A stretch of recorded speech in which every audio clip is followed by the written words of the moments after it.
Today, I want to talk about how I actually appreciate my W-2 job more. The more I've built up my wealth through real estate, the more I've built up my other businesses. And let me explain why. Before doing that, let me kind of explain my context of doing real estate and why I'm so into the side hustle. Because for me, in 2020 or 2018, I read a bunch of personal finance books, and that's what really inspired me about the concept of financial independence, retire early, or the FIRE movement. The first book I wrote was Money Master the Game by Tony Robbins, Rich Dad, Poor Dad. So in Tony Robbins' Money Master the Game, basically the key point of that book was just invest in a broad index fund and dollar cost average, and don't get too emotional. Like, just buy it, hold it for a long term, and you'll average 7 to 8%. And that typically will beat most active fund managers, and the fees are cheaper. So that's the whole point of Money Master the Game. And I think I copied Ray Dalio's asset allocation. So for me, I think I modify a little bit, but I do around 60%, I believe, into the total US stock market, so just the total index fund. I do 25% in the international index fund for some international exposure. I do 5% in bonds. So I believe that is kind of my allocation. Oh, sorry, I did the math wrong. It adds up to 90. I think it's 70%. No, sorry, that's correct. And then 10% in like a REIT. So I do this all through Vanguard. So sorry, to summarize, I do about 60% in the total US stock market, 25% in the international stock market, and then 5% in bonds, and then 10% in REITs. And I do this all through Vanguard, and I automate this every month. So if I were to do $1,000 every month, it would automatically split it into the percentage that I just listed before.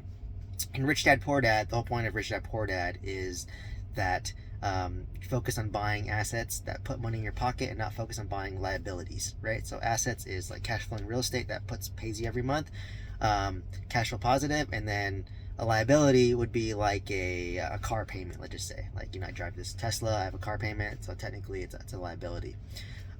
So these two books really got me in that notion of like, oh, I want to retire early. And at first I was like, you know what, I want to work for like 30 years. So I started working at 23, so I retired by 53. So my initial retirement age was 53, and I moved it to 45, and then it became 40, then it became 35, and now it's probably going back to 40, right? And this is what got me doing real estate, because at one point, I've been working my W-2 for, I think it's 5-6 years, and you come across something called the 5-year itch, where like you just kind of like, you're comfortable at your job as a pharmacist. I've been a pharmacist for 5 years. I'm pretty comfortable with the job. I'm pretty confident in my skills, and you kind of hit the point where you're like, is this it? Like, I'm kind of bored already. And that's when I really dived into like real estate, and started learning about it. Listening to a lot of Bigger Pockets podcast, whatever education out there. Just started buying house hacks, which led me to apartment complexes, which led me to mobile home park, which led me to looking at self-storage at one point. Thank God I didn't buy that. But pretty much I just got into that FIRE movement. And during this window, ironically, I got laid off from my first pharmacist job. And this is when my disdain for my pharmacist job and my W-2 job really heightened. And ironically, that's when I scaled my real estate portfolio the most.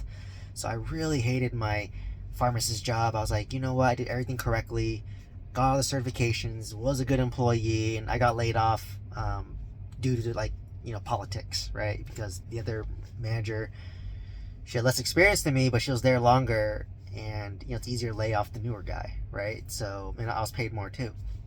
So it's an easy decision. And I was just like, why even try in pharmacy when I pour myself into pharmacy? I gave it my all, and despite that, I got laid off. Like, not to my fault, right? It was during COVID, the hospital wasn't doing well. I get it, right? Businesses need to operate. So at that point, that's when I really scaled in real estate. I think before that layoff point, I had about 4 or 5 single family homes. And once I got laid off, that's when I really scaled, right? That's when I bought my 26 unit, my 20 unit, my mobile home park. I bought 80 units in 8 months, right? In 2021 to 2022 to 2023. And when I was buying, I was like, yeah, I'm going to do these side businesses. I'm going to make so much money. I did my Amazon store, that lost money. I did my pharmacy, that lost money, right? But I was excited to like try these new things because I wanted to retire by 35 and make $20,000 a month in net cash flow. So that's called Fat Fire, right? So Fat Fire is $20,000 a month net which replaces 2 pharmacist salaries, and then I don't have to work a W-2, right?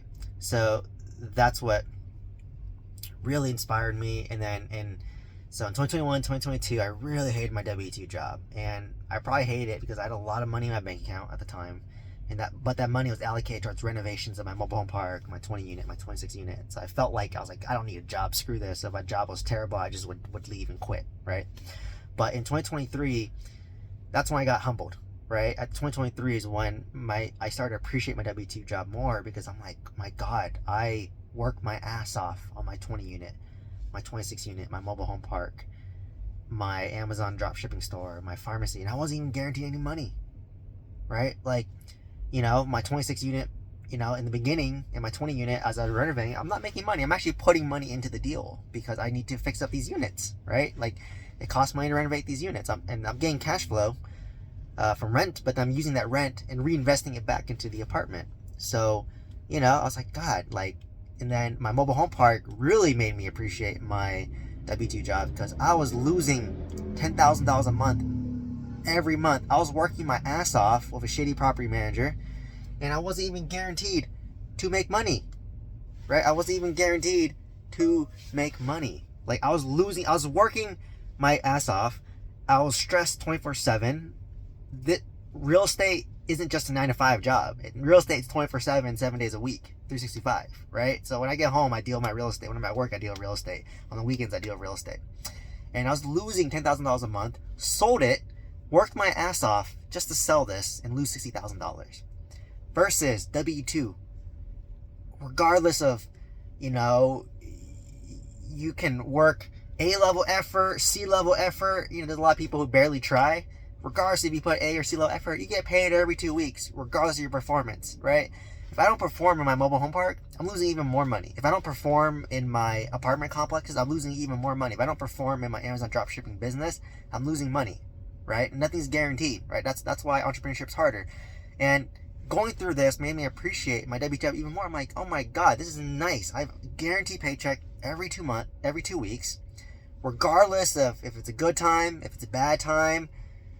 I'm getting paid every 2 weeks, right? And that's why I'm saying, like, a lot of the W-2 workers I observe, they're too entitled. Like, they don't, like, try doing your own business, getting punched in the gut, and you're not even guaranteed a paycheck. Like, I owned my own pharmacy. I'm not even guaranteed to make money every month. I'm working a full day, and I might be losing money that whole day, and I'm not even paying myself. Versus you work at, like, a CVS or Walgreens, you're guaranteed $60, $70 an hour, regardless of how busy it is.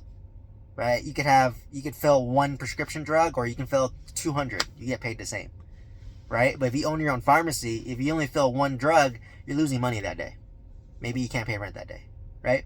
So it made me appreciate. I'm like, man, I feel like all W-2 employees need to, like, try your own business, try to work for yourself, and it'll make you appreciate your W-2 job more. Like, I appreciate it even more now. Like, before, I was okay with my W-2. When I got laid off for 2 years, I hated my W-2, wanted to fat fire. Now I'm like, you know what? I appreciate this W-2 because it gives me a foundation. It's actually a distraction from my real estate, so it gets stressful, and it allows me to buy my real estate, right? I'm able to work my high-income W-2, making over $200,000, while building a real estate portfolio that may or may not cash flow, right? But because I'm working a W-2, if I'm not cash flowing when I'm doing renovation, or I'm going through a bad season of my real estate, then it's okay. I can cover that cost. I'm not stressed. I can still have my W-2 cover my losses on my real estate, still live my life, still cover my living expenses. I'm not stressed. Versus if I, let's say, quit my W-2, the moment I hit $10,000 a month in cash flow, which I have through my apartment complexes, when my mobile home park starts paying me the note payment, I'm going to make about $12,000 a month net, which is equivalent to making like $250,000 gross W-2 after taxes. Right? Like, that's crazy, right? Like, that's how much I make right now. And it's just like, wow. Like, but because I'm working my W-2, I can take more risk on my real estate portfolio. I don't have to rely on my real estate. Like, let's say I quit my job and I make $10,000 a month, but let's just say I have 3 HVAC units break down, and that's going to cost me $2,000 each. I just lost $6,000 in cash flow. Now I'm cash flowing $4,000, and maybe it's a little tighter that month, and I'm stressed. But because I work at W-2, I'm okay. Right? So that's why I tell people, don't quit your W-2 job too soon. Like, I mean, if this is a high-income W-2, right? I'm talking about high-income W-2. Even if you're like not even a high-income W-2, let's say your minimum wage or whatever that looks like, don't quit too soon. I get it's gonna suck, right? Like, I do it both. I work 40 hours a week, and then after those 40 hours, and I commute 3 hours a day. So 11 hours of my day, 12 hours of my day is tied up just through my W-2, between the commute, my W-2, and I sleep 8 hours at least. So that's 20 hours. I only have 4 hours to grind, right? 4 hours a day. That's a half a work day. And let's say 2 of it you rest. So I have 2 hours a day.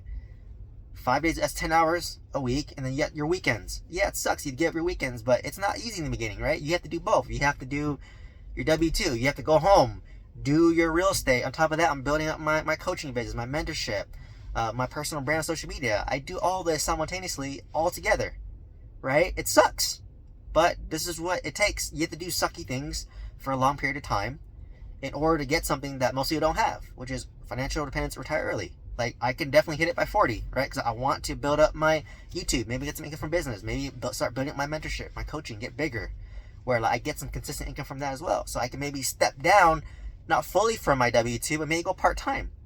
And then once my real estate builds up and then my coaching business, mentorship builds up more, then I can step down to like per diem. And then once it builds up more, then I'll just like leave altogether, right? So like I said, like, don't quit your W-2 too soon. You have to overlap them. And I get it's going to suck, and I never said it's going to be easy, right? If you listen to my content, it's not easy. Real estate's not easy. Building a business is not easy. Financial independence isn't easy. If they tell you it's easy, it's not. They haven't done it yet, right? They haven't really achieved it yet. So, hopefully this kind of changes your mindset about doing a W-2 while doing real estate. And that's why I love creating my content and create my course. Like, my course is catered towards those working full-time W-2, because I built a 90-unit portfolio while working a full-time W-2. So I know, I cater that, and I have no partners. Right? It's just me, myself, and I. I don't have a wife to help me, right? It's just literally me. I don't have partners. It's just me. So it's doable. I know it's doable. It's not easy, but it's doable. So please share this video with somebody who hates a W-2, who wants to retire early, and know that reframe your mindset, appreciate W-2, because this is going to help you when your real estate is getting stressful. So hopefully you've been inspired from this video, and I hope to see you in the next one. Thank you so much.